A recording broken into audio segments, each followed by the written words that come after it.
महाशक्तिशाली Iran. ये बात, ये लाइन, ये एहसास सिर्फ मेरे नहीं है, अमेरिका की इंटेलिजेंस कह रही है। डोनाल्ड ट्रंप यानी गुलाबी सुअर की तमाम बातों को याद रखिएगा और उसके बाद अमेरिका की इंटेलिजेंस रिपोर्ट जो आई है वो सुनिए। अमेरिका की इंटेलिजेंस रिपोर्ट ने कहा है कि ईरान का जितना भी नुकसान हुआ वो सारा नुकसान मैक्सिमम 1 साल में रिकवर कर लेगा।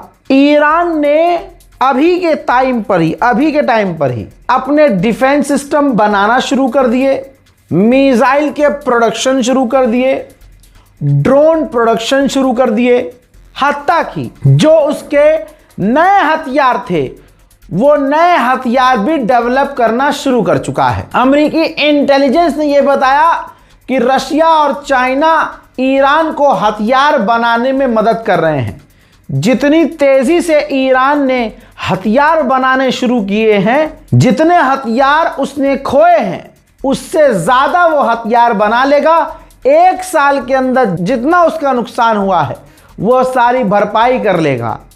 इससे पहले के रिपोर्ट में मैंने आपको बताया कि ईरान के ऑफिशियल ने कहा कि हम अब अपने नए हथियार तैनात कर रहे हैं, नए डिफेंस सिस्टम तैनात कर रहे हैं। जहां अमेरिका ने, ट्रंप ने कहा कि हमारे हथियार और डिफेंस सिस्टम खत्म हो चुके हैं, अब हम अपने नए हथियार तैनात करेंगे। और इस रिपोर्ट में अमेरिका की रिपोर्ट आई है, अमेरिकी इंटेलिजेंस रिपोर्ट कह रही है कि ईरान मजबूत है, पूरी ताकत से रिकवरी कर रहा है। सैटेलाइट इमेज से खुलासा हुआ है कि फारस में ईरान की अंडरग्राउंड जो मिसाइल फैसिलिटी थी उसके दरवाजे को ईरान ने क्लियर कर दिया है, क्लीन कर दिया है। और इससे दूसरी बात यह साबित होती है कि ईरान के अंडरग्राउंड मिसाइल सिटी को कोई खरोंच नहीं पहुंची है, बल्कि अब तो मलबा हटा दिया है, दरवाजा खोल दिया है और ईरान की मिसाइलें फिर से अमेरिका और इजराइल के ठिकानों की तरफ रुक करके तैनात हो रही हैं। अच्छी खबर यह है कि भारत का, चीन का और पाकिस्तान का, इन तीनों देशों का स्ट्रेट फॉर्मूज से जहाज सुरक्षा पूर्वक निकला है। अमेरिका का विदेश मंत्री भारत आया तो वो राम मंदिर नहीं गया, वो घूमने गया तो ताजमहल गया देखने। ये देखिए, हिंदुओं के लिए ये बहुत बुरी बात होनी चाहिए, झटका लगना चाहिए हिंदुओं को तो, क्योंकि हिंदू समुदाय तो नफरत से ही जी रहा है, मुसलमानों की नफरत में ही डूब कर जीता है। तो यहां पर आप अंधभक्तों के मुंह पर थूका हुआ महसूस कीजिए। मार्को रूबियो है अमेरिका का विदेश मंत्री, वो राम मंदिर नहीं गया, वो गया तो ताजमहल देखने गया। अब जब ताजमहल देखने गया तो ये फोटो उसने वहां पोस्ट की। इस फोटो को ईरान की एम्बेसी ने, जो एम्बेसी भारत की हैदराबाद की है, भाई साहब क्या नंगा किया है। कहा कि मार्को रूबियो ये फोटो पोस्ट नहीं करता अगर उसे पता होता कि मुमताज, जी हां, वो महिला थी, वो ईरानी महिला थी जिसकी याद में, जो बीवी थी शाहजहां की, और जिसकी याद में उसने ये ताजमहल बनवाया था शाहजहां ने। और ये ताजमहल बनाया गया था, ये ईरानी कारीगरों द्वारा बनाया गया था। और जिन कारीगर के द्वारा, जिनके आइडिया पर यह पूरा ताजमहल बना, वो ईरान की स्टाइल था। उसी सिविलाइजेशन को ट्रंप ने मिटाने की बात की थी और आज अमेरिका के विदेश मंत्री उसी ताजमहल के साथ फोटो खींच के डाले हैं। ईसाइयों के सबसे बड़े धर्मगुरु पोप ने कहा है दुनिया के तमाम लीडर से, जिसमें शायद हमारा वाला भी हो, कहा है कि अपने डोमेस्टिक मुद्दों से ध्यान भटकाने के लिए, अपने घरेलू दंगे फसाद और अपनी फेल्यूर को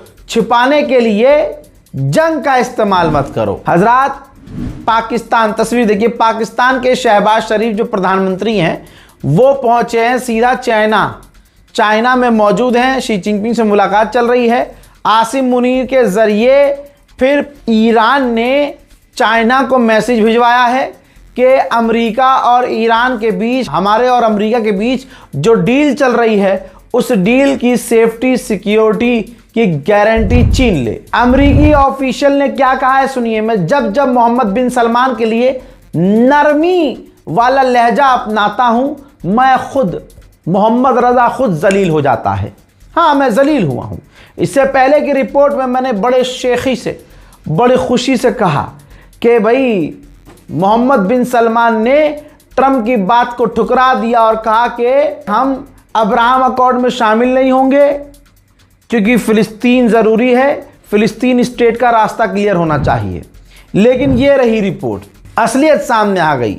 हजरात, खुद अमरीकी ऑफिशियल ने बताया है कि प्राइवेटली मोहम्मद बिन सलमान ने हमसे कहा है कि मैं आज भी इजराइल को मान्यता देने को तैयार हूं। अल्लाह अकबर। मुसलमानों, सो रहे हो क्या? बिन सलमान ने कहा कि मैं इजराइल को मान्यता देने को तैयार हूं, लेकिन मेरे वालिद, मेरा जो बाप है, वो रुकावट है। तो हो सकता है इजराइल को यह इशारा किया हो बिन सलमान ने कि कुछ छड़ी घुमाओ और मेरे बाप को कत्ल कर दो, फिर मैं मान्यता दे दूंगा।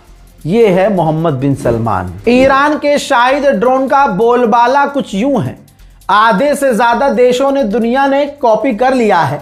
अब सऊदी अरब और अमेरिका ने डील की है कि हम दोनों मिलकर शाहिद 136 ड्रोन बनाएंगे। उधर सऊदी अरब का मीडिया ये क्लेम कर रहा है कि ईरान अपना हाईली इनरिच यूरेनियम तीसरे देश यानी चाइना को ट्रांसफर करने को राजी हो गया है। मैक्सिको की राष्ट्रपति ने कहा है कि ईरान के मैच को होस्ट करने के लिए हमें कोई दिक्कत नहीं है।